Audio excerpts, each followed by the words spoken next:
Kulimlim nga ng panahon dito mga kalapatids. Alanganin sa pagpapakawala. Bali hindi nga kami magpapakawala ngayon.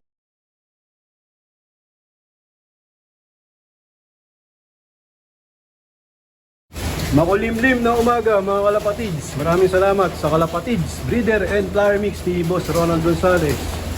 Maraming salamat sa Metacol, pampaganda ng balahibo at atay ng ating mga alagang kalapati. Sa Royal Feathers at sa Tolome 5-in-1, tamang-tama ngayon tag-ulan. Natural antibiotic. At syempre sa small but terrible na red drops.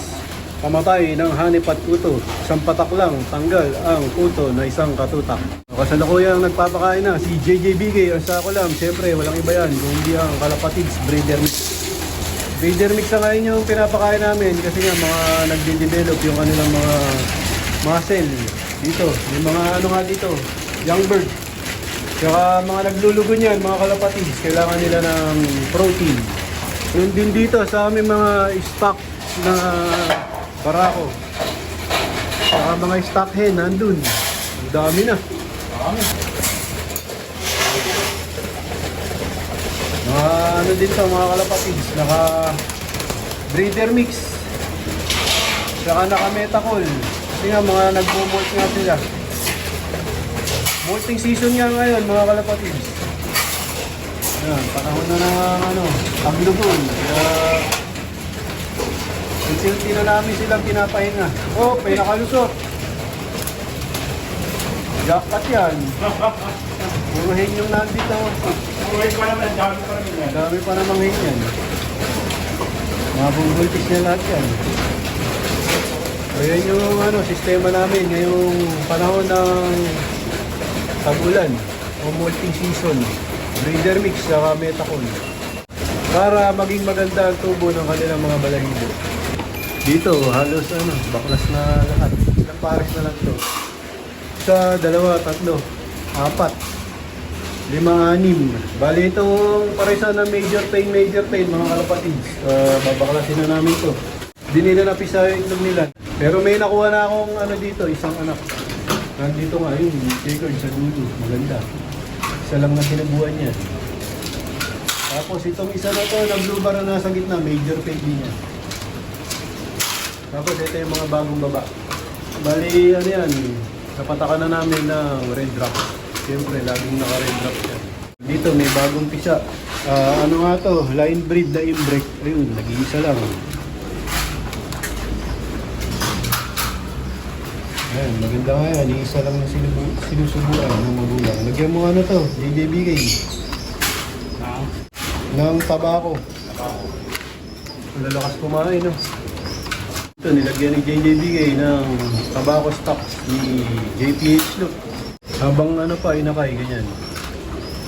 Protection sa hanip at kuto, tsaka sa lamok. Ayaw nga ng amoy ng ano niyan, ng hanip at tsaka ng kuto. Yung amoy ng tabako. Parang katulad, no? Oo. Doon sa baba. Bali, yan na lang yung mga ano namin. Mga breeder na inaantay. Wala na kami sing-sing. Ngayon nga ay araw ng linggo mga kalapatids. Rainwater lang yung binibigay namin maghapon. Rainwater nga lang sila ngayon mga kalapatids. Importanteng ano yan, merong clean water, hindi lagi puro vitamins. Ngayon nga, gagawa ng mineral si JJBK, ang sako lang. Sangkap yan, Taiwan soil. Stone grits. So yan.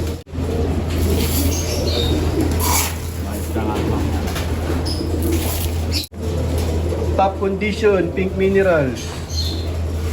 Isang scoop. Tsaka yung yung calcium. Bagay, calcium din yan. Milo. Bango. Bango. Mataas sa calcium. Picotrin. Picotrin. Nilagay lang namin dito yan. Pinakapasya yan, oh. Picotrin yan. Sagat rin. Oo. Picotrin.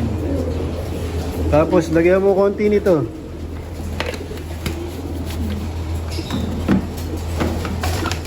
Konti lang.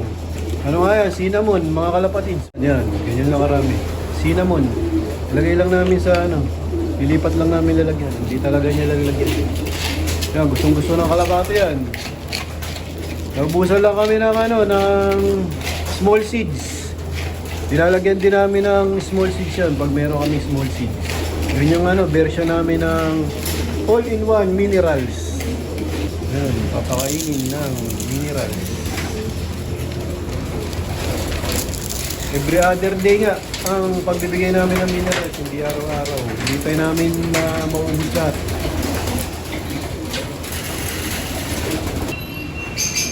Yan, dito sa mga nagsusubo, importante yan. Sa mga may sinusubuang maliliit na inakay para lumakas yung mga buto. Ito hindi pa nila ano yan, kilala yung mineral. Urong mo yung patokan. Oo.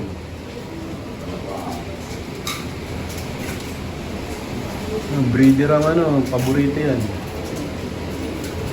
Guys, isa lang yan. Babaklasin natin. Ayun.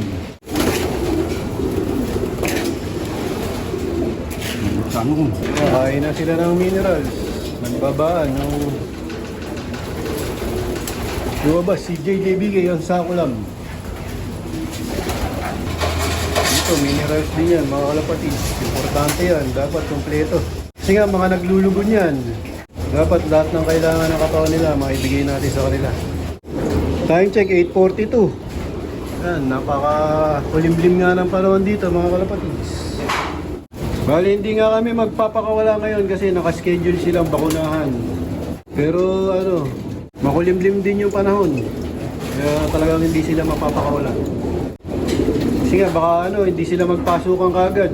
Mahirap nga magpakawala kapag naka-schedule ng pagbabakuna mga kalapatids. Kasi nga baka mamaya merong hindi makauwi o hindi pumasok kagad. Siyempre hindi mababakunahan lahat yan. Para sa akin nga, importante ngayon yung ano, pagbabakuna dahil iba na yung ano, sakit ng kalapate ngayon. Hindi katulad dati. Nag-e-evolve na yung mga sakit ng ating mga kalapate. Marami na nga ang brand ng bakuna na maganda ngayon na lumabas sa market na pangkalapate, mga kalapatids. Merong oil-based tsaka water-based. Depende na lang sa budget ninyo. Ang mahalaga, mabakunahan natin yung ating mga alagang kalapate. Para sa kanya, dapat pag magbabakuna, kondisyon yung mga young bird natin. Dapat mga puti ang ilong, wala dapat may nararamdaman. Kapag binabakunahan, para din mga anak natin yan. Kapag binabakunahan, dapat malakas sila mga kalapatids. Kasi nga, pagka may nararamdaman yan, may sipon, baka lalong bumaba yung immune system pagka binakunahan. Kasi nga yung bakuna ay pwede silang lagnatin. Kaya nga pag nabakunahan namin ito mamaya mga kalapatids, ipapahinga namin ito ng 3 days. Tapos syempre hindi pwedeng paliguan o kaya pakawalan kapag umuulan. Syempre pagka nilagnat yan tapos naulanan, pwedeng ma-stress yan. Magkaroon ng secondary infection. Imbis na napaganda yung bakuna, napasama. Kaya pagka nga nagbabakuna kami, pinapahinga namin ng halos 3 days. Tapos depende yan sa panahon. Hindi namin papakawalan ng 3 days. Tapos hindi muna magse-self bath. So yun, pahinga muna sila sa paronda ulit. Wala namang problema yan kahit hindi parondahin ng parondahin. Para sa akin nga, mas napapaganda pa pag napapahinga sila kasi nga nakakapag-mold sila na maganda o nakakapaglugon. Dito ko na muna tatapusin ang video ko para sa araw na to. Please like, share, comment, subscribe. Keep safe, God bless. Ingat mga kalapatids.